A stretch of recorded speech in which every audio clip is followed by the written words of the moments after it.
What's up, I'm Joe, that's Christina. We were just in Mexico and we were talking about paradise and the ending of stories and happily ever after. The very concept of happily ever after is just so inherently wrong. It's almost insulting to say that like humans are so perfect that like, oh, if all you have to do is find the human of your dreams and then like smooth sailing. Yeah, or just kill the one bad guy and that bad guy is the source of all the evil and so after that everything's fine. But like most of life's problems are like working out like how to be in a successful relationship. Exactly. You know, so to say that like getting married is the end of the story, like, that is so the beginning of the story. I know, like Sleeping Beauty, like 50 years down the road, whenever Prince gets mad at her or whatever, he's like, God, I saved you from a dragon for this? And she's like, God, why didn't you just let the dragon eat me then? You know, there have been a lot of sort of, not sequels per se, but continuations of fairy tales, like what happens after Cinderella moves into the castle. Sleeping Beauty and Rapunzel, like how not well adjusted they are to all of that time they spent locked away from society. But but now they're with a prince, so it's like totally cool. It's okay. Doesn't even matter. It's okay, girls, as long as you find your man, everything will be fine. Even if you've been asleep for your entire life. Or locked up in a room by yourself. Well, and just the idea, you know, like Belle or Cinderella, you know, these girls who are like normal girls. The transition from their life to like royalty. You don't even have to dress yourself. We have people to do it for you. And you're expected to go to all these balls and entertain these visiting dignitaries. And like, what are you going to talk to them about? All you've done is sweep chimneys for like your entire life. Oh yeah, no, I'm totally used to people lacing up my corset. I used to have birds do this. It's cool, guys. I fit right in here. It's really lazy to have happily ever after as part of your story. It's like, as an author, as a storyteller, it's lazy to say like, and they never had any more problems again. Right. But it is kind of a good way to wrap things up because I think we can all agree that Harry Potter would have been fine saying happily ever after. That would have been much better than adding in the, and by the way, they had all these other things happen to them too. Yeah, as much as I love Harry Potter and as much as I like respect and worship J.K. Rowling. Wait, you've read Harry Potter?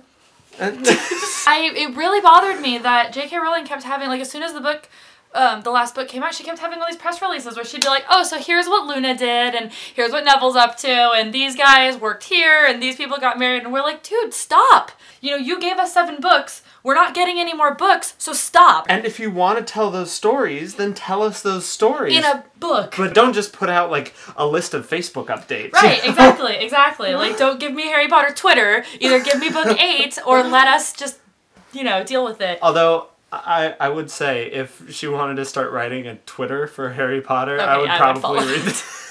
Obviously, every single book isn't going to be from the moment someone's born to the minute they die, you know? But I think that just the concept of using happily ever after really cheapens the rest of that character's life. Putting an end on that is a lot more respectful to the character and to the story and to the audience. Yeah, and I think, like, you know, I'm not saying that I want a sequel to The Little Mermaid, but I also don't want the writers to just be like, well, don't worry, this mermaid girl lived totally fine on the surface for the rest of her life, no problem. And it feels like you were saying about J.K. Rowling, claiming your territory on the rest of that story. And nothing else happened, guys, so don't think about it anymore. I think the thing is that people like cliffhangers, and like TV especially is made for cliffhanger endings. Like a good season finale is the one that makes you go like, oh man, we gotta wait another year, like holy crap. Yeah. And people are usually never totally satisfied with a real ending. They're so used to these season finales that are so gripping and amazing that when you get that sort of happy, like, cool,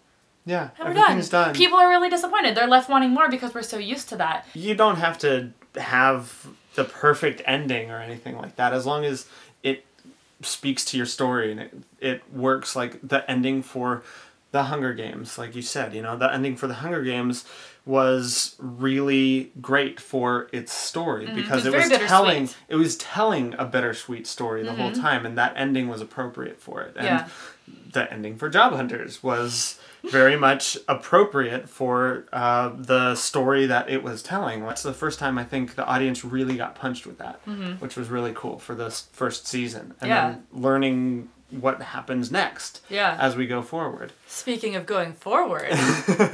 Season 2 of Job Hunters is in the Kickstarter process right now. The Kickstarter is live. Our goal is 50,000. We're about 20% of the way there. We're not very far into it yet, and that's why we need your help. And there's all sorts of really cool things. I know every Kickstarter campaign says this, but we actually have really cool incentives that you guys can get, like a Mail-in letter being sent right to your house, and like a replica arena jumpsuit, and we've actually got a tabletop game that's being written about job hunters that you can play at home with your friends. We're really excited, and we're really grateful to have had the opportunity to make season 1, and I think there's probably not a lot of people out there who saw those 6 episodes and didn't leave wanting more. The link again will be down there. You can link to it on... Actually, the link can be right here if you want. What? You can link to it on YouTube. I can do that? Yeah. God, I'm such a noob. They're clicking it right now as we talk about this. That's kind of it. Yeah, that's it. Yeah. That's it. Want to do your outro? Yeah, I mean, I guess so. Yeah. I don't know. This is kind of a bad ending. I think it's okay. You think it's a good ending? You want to do something else? You want to do This is a super bad mega ending. high five? 50 XP, bye. Didn't say peace and love. I know. It's because I wanted it to be a bad ending. Oh.